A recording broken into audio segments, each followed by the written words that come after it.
Bapak Ibu dan jemaat yang dikasihi Tuhan, Shalom. Pagi ini kita akan membaca dan merenungkan firman Tuhan dari Filipi pasal 1 ayat 3 sampai ayatnya yang ke-11. Saya akan baca kepada kita, beginilah firman Tuhan. Aku mengucap syukur kepada Allahku setiap kali aku mengingat kamu, dan setiap kali aku berdoa untuk kamu semua. Aku selalu berdoa dengan sukacita. Aku mengucap syukur kepada Allahku karena persekutuanmu dalam berita Injil, mulai dari hari pertama sampai sekarang ini. Akan hal ini, aku yakin sepenuhnya, yaitu Ia yang memulai pekerjaan yang baik di antara kamu akan meneruskannya sampai pada akhirnya pada hari Kristus Yesus. Memang sudahlah sepatutnya aku berpikir demikian akan kamu semua, sebab kamu ada di dalam hatiku, oleh karena kamu semua turut mendapat bagian dalam kasih karunia yang diberikan kepadaku, baik pada waktu aku dipenjarakan maupun pada waktu aku membela dan meneguhkan berita Injil. Sebab Allah adalah saksiku betapa aku dengan kasih mesra Kristus Yesus merindukan kamu sekalian. Dan inilah doaku, semoga kasihmu makin melimpah dalam pengetahuan yang benar dan dalam segala macam pengertian, sehingga kamu dapat memilih apa yang baik, supaya kamu suci dan tak bercacat menjelang hari Kristus, penuh dengan buah kebenaran yang dikerjakan oleh Yesus Kristus untuk memuliakan dan memuji Allah. Kita berdoa. Bapak Ibu dan jemaat yang dikasihi Tuhan, sekali lagi saya menyapa kita semua. Shalom. Shalom. Yahoo. Tema renungan kita pada minggu ini adalah sukacita umat yang diselamatkan Allah. Kita baca bersama-sama 3 ya. Sukacita umat yang diselamatkan Allah. Bapak Ibu dan saudara-saudari yang dikasihi Tuhan, dari tema ini kita akan merenungkan beberapa hal. Yang pertama, Paulus sebagai orang yang diselamatkan oleh Kristus mengalami sukacita yang luar biasa. Dan harapannya kita sebagai orang yang sudah diselamatkan oleh Kristus juga mengalami sukacita yang luar biasa pada hari ini. Amin. Meskipun cuaca ini kurang begitu mendukung, pagi-pagi sudah hujan dan tadi ketika ibadah dimulai, ini jumlah jemaat mungkin kurang dari setengah. Tapi beberapa menit kemudian ketika lagu pertama dimulai dan lama-lama sudah banyak. Ini tentu karena Bapak Ibu menyadari bahwa Tuhan senantiasa menolong, menyertai, dan memberkati, sehingga dengan sukacita bisa datang pada pagi hari ini. Amin. Bapak Ibu dan saudara yang dikasihi Tuhan, Paulus sebagai orang yang diselamatkan oleh Kristus mengalami sukacita yang luar biasa. Umumnya Bapak Ibu dan saudara yang dikasihi Tuhan, orang yang menerima hadiah biasanya akan mengalami kebahagiaan dan sukacita. Diberi hadiah pastilah bahagia dan sukacita. Dan saya percaya Bapak Ibu di tempat ini juga kalau diberikan hadiah pasti bahagia dan sukacita. Benar apa betul? Benar dan betul ya. Bapak Ibu, meskipun sebenarnya hadiah yang diberikan ya hadiah yang mungkin kita sanggup membelinya gitu. Tapi ketika itu diberikan pada kita sebagai hadiah, kita pasti senang sekali menerima. Apalagi kalau hadiah itu sesuatu yang tidak bisa kita beli dengan apapun juga, bahkan dengan nyawa sekalipun tidak sanggup kita beli hadiah itu, tentu sukacita kita semakin melimpah. Dan hadiah terbesar bagi kita sesungguhnya adalah yaitu keselamatan yang dianugerahkan Yesus Kristus, yang sebentar lagi kita akan ingat kelahirannya yang kita sebut sebagai Natal. Itu hadiah terbesar Bapak Ibu.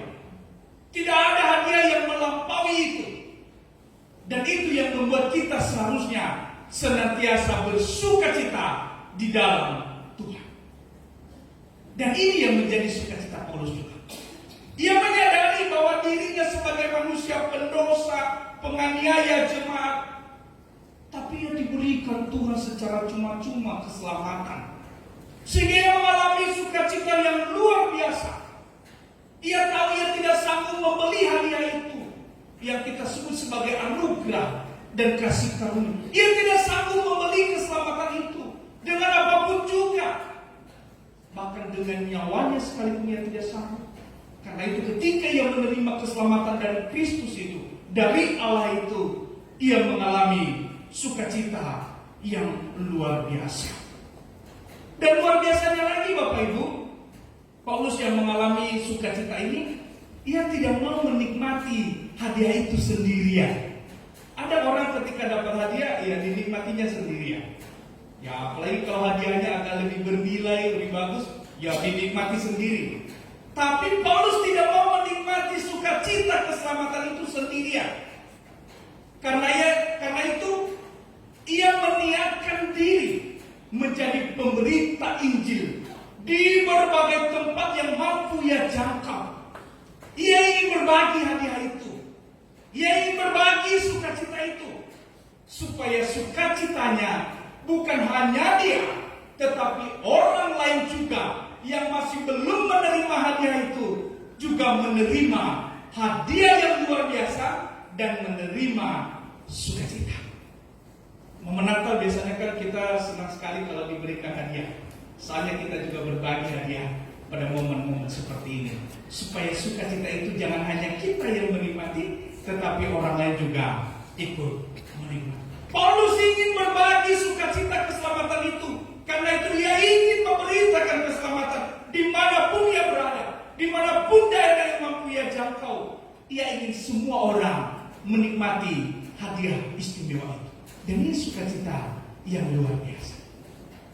Apakah hadiah yang diberitakan oleh Paulus, anugerah keselamatan itu diterima oleh orang lain? Banyak yang menerima, tetapi banyak juga yang menolak. Tetapi meskipun ditolak, ia diusir, bahkan dipenjara oleh karena memberitakan keselamatan itu, memberitakan anugerah yang tidak bisa dibeli itu, ia tetap bersukacita. Dan itu nanti kita bisa lihat bagaimana refleksi Paulus di dalam Filipi pasal 4 ayat 4, berkata, bersukacitalah senantiasa dalam Tuhan. Sekali lagi kukatakan, bersukacitalah. Jadi apapun keadaan kita, sakit, penyakit, menderita, ditolak, diusir, dipenjara seperti dirasakan Paulus misalnya, oleh karena kebaikan, oleh karena kebenaran, dan oleh karena firman Tuhan, kita harus tetap bersukacita. Yang kedua, ketika Paulus melihat dan mendengar ada pertumbuhan iman yang luar biasa dialami oleh orang-orang yang menerima Injil keselamatan yang ia beritakan, sukacitanya semakin melimpah dengan syukur. Ini ayat 3 sampai ayat 6. Bapak Ibu dan Saudara yang dikasihi Tuhan, di sini saya melihat banyak yang berprofesi sebagai guru, dan ada juga yang sudah mantan guru. Seorang guru kalau melihat anak didiknya, murid-muridnya berhasil, apa yang dirasakan Bapak Ibu guru? Sukacita, betul? Sukacita. Ada sukacita ketika melihat anak-anak didiknya, mantan anak didiknya berhasil menjadi anak-anak baik, sukses. Nasihat-nasihatnya didengar, ajaran dan didikannya didengar, lalu mereka hidup dengan baik di lingkungan di mana mereka berada. Mereka juga sukses dalam karir. Wah, gurunya, ibu gurunya, bapak gurunya pasti sukacita. Dan ini sebenarnya juga Bapak Ibu yang dialami oleh Paulus. Ia sebagai pemberita Injil, guru rohani. Ia bahkan sering menyebut diri sebagai bapak rohani dan jemaat sebagai anak rohaninya, anak-anak didiknya, yang menerima ajarannya, yang menerima pemberitaan firman Tuhan. Ketika ia mendengar anak-anak didiknya itu, murid-muridnya itu mengalami pertumbuhan iman yang luar biasa, ia mengalami sukacita yang luar biasa. Sukacitanya begitu hebat. Ia melihat anak-anak rohaninya jemaat Filipi teguh dalam iman yang luar biasa. Dan ia percaya ini akan menyukakan hati Tuhan. Ia percaya bahwa hasil kerja kerasnya sesungguhnya bukan dia yang bekerja, tetapi Kristus yang bekerja melalui dia. Kadang orang bisa sombong kalau ia mengatakan keberhasilannya oleh karena kekuatannya sendiri. Tetapi Paulus tidak demikian. Ia memang tahu bahwa sukacita, hadiah yang telah ia terima, ia ingin bagikan kepada banyak orang. Dan ketika orang lain menerima itu, ia merasa berhasil. Tetapi keberhasilannya, ia tahu itu karena Kristus yang bekerja melalui dia. Hendaknya juga kita demikian. Apapun keberhasilan kita di tengah-tengah profesi kita, kita imani bahwa itu adalah karena Kristus yang bekerja melalui kita. Amin, Bapak Ibu. Ini mampu nanti membuat kita jadi tidak sombong hati, tidak tinggi hati, tetapi tetap rendah hati dalam melakukan pekerjaan baik. Dan ini disampaikan oleh Paulus di dalam ayat 5 dan 6. Bisa ditampilkan ayat 5 dan 6, kita baca bersama-sama Bapak Ibu. 1, 2, ya. Aku mengucap syukur kepada Allahku karena persekutuanmu dalam berita Injil, mulai dari hari pertama sampai sekarang ini lanjut. Akan hal ini aku yakin sepenuhnya, yaitu Ia yang memulai pekerjaan yang baik di antara kamu akan meneruskannya sampai pada akhirnya pada hari Kristus Yesus. Memang Paulus yang memberitakan Injil, dia yang bekerja, dia yang pergi berjalan bersama rekan-rekannya. Tetapi ia tahu Yesus Kristus yang bekerja di dalam dia, memberikan keberhasilan Injil itu. Dan ia percaya bahwa anak-anak rohaninya itu, jemaat Filipi itu yang tekun dalam persekutuan di dalam berita Injil, itu akan ditolong Kristus, akan disertai, bahkan sampai nanti pada saat Kristus datang kembali. Ia percaya bahwa pertumbuhan iman jemaat Filipi ini bukan sekedar euforia, bukan hanya sekedar euforianya. Wah, karena sukacita dapat hadiah, dapat anugerah keselamatan secara cuma-cuma, lalu bertumbuh berkembang sementara, tapi setelah itu lalu layu dan mati. Tidak. Tetapi Paulus dengan keyakinan yang teguh, karena Kristus yang bekerja melalui dia memberikan keberhasilan itu, maka Kristus juga yang akan mengakhirinya nanti sampai pada kedatangannya kembali. Saya juga percaya Bapak Ibu, saya melihat di tempat ini banyak sekali aktivis-aktivis gereja di berbagai komisi-komisi, dan termasuk kami yang melayani pemberitaan firman Tuhan. Saya percaya bahwa Kristus bekerja di dalam kita, amin. Dan kita percaya ketika kita bekerja dengan sungguh-sungguh, keberhasilan-keberhasilan itu tidak akan berhenti sampai di sini, tetapi itu akan berhasil. Kristus akan memeluk kita sampai nanti Kristus datang kembali. Dan ini menjadi sumber kekuatan kita, sehingga tidak ada yang berhenti di tengah jalan lalu kata, wah sebentar saja hebat, luar biasa, semangat, bertumbuh, tapi tiba-tiba layu dan mati. Tapi tidak. Kalau Kristus bekerja di dalam kita, kita percaya Kristus akan terus menguatkan, menolong kita hingga pada akhirnya. Ini yang kedua. Ketiga, Bapak Ibu dan Saudara yang dikasihi Tuhan, ketiga adalah bagi jemaat Filipi yang telah menerima keselamatan itu, anugerah itu, kasih karunia keselamatan itu, tiba saatnya mereka juga untuk berusaha memberi buah sukacita mereka dengan menghasilkan buah-buah iman yang baik sembari menanti kedatangan Yesus. Jadi ini semacam hadiah yang diterima Paulus diberikan kepada jemaat Filipi. Hadiah itu mereka terima, mereka biarkan hadiah itu bertumbuh berkembang, lalu hadiah itu juga mereka berikan lagi kepada orang lain. Ini kebaikan yang bergelombang, jadi tidak berhenti sampai di tangan mereka. Anugerah keselamatan yang mereka terima, mereka ingin ini juga memberikannya kepada orang lain. Mereka memberi buah sukacita mereka melalui buah-buah iman. Kalau sering kita dengar itu kan buah-buah Roh Kudus. Beberapa minggu yang lalu saya juga menyampaikan soal buah pertobatan.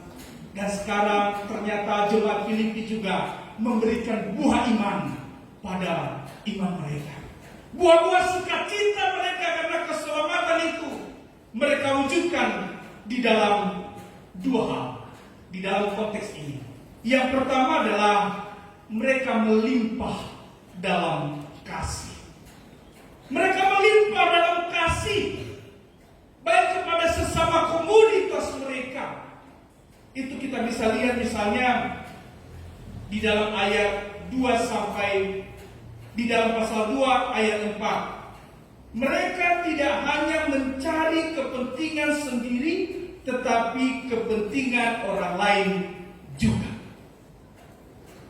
Nah, balik ke tengah sukuran yang mira-guna, lah mira gede sukuran kenapa? Nah, ini buah iman mereka. Buah iman dan buah sukacita mereka melimpah dalam kasih. Sehingga jemaat Filipi tidak ada yang kekurangan. Mereka saling memperhatikan, saling menolong, saling mempedulikan. Dan juga kasih mereka tidak hanya berhenti di dalam kelompok mereka secara eksklusif, tetapi juga memberi buah kepada yang lain. Mereka melimpah dalam kasih kepada jemaat atau kepada orang-orang di luar jemaat mereka. Itu kita bisa lihat di dalam pasal 4 ayat 5. Apa yang disampaikan di dalam Filipi 4 ayat 5 dikatakan, hendaklah kebaikan hatimu diketahui semua orang, Tuhan sudah dekat. Tentu kalau kebaikan hanya sekedar diketahui tidak ada gunanya. Tetapi saya percaya ini adalah kebaikan juga yang dilakukan kepada semua orang, sehingga orang lain mengetahui dan memberi kesaksian mafatuhu letuhule niha filifidau niha sisuki lemuki faduhu mana nanti ini. Jadi kebaikan mereka, kasih mereka yang melimpah tidak berhenti di komunitas mereka, tetapi mereka juga melimpah dalam kasih kepada orang-orang di luar komunitas mereka. Ibarat kita di dalam jemaat ini, jadi kasih kita bukan hanya berhenti terhadap sesama komunitas kita, tetapi juga melimpah di luar komunitas kita. Amin Bapak Ibu. Juga kasih mereka kepada Paulus sebagai pemerintah Injil dan guru rohani mereka. Mereka tidak hanya sekedar menerima berita Injil, menerima hadiah keselamatan yang diberitakan Paulus, tetapi mereka juga menunjukkan kasih yang melimpah kepada Paulus. Bahkan ketika Paulus di penjara, mereka tak henti-hentinya menolong dan memberi bantuan kepada Paulus. Itu kita bisa lihat di dalam pasal 2 ayat 25 dan pasal 4 ayat 18.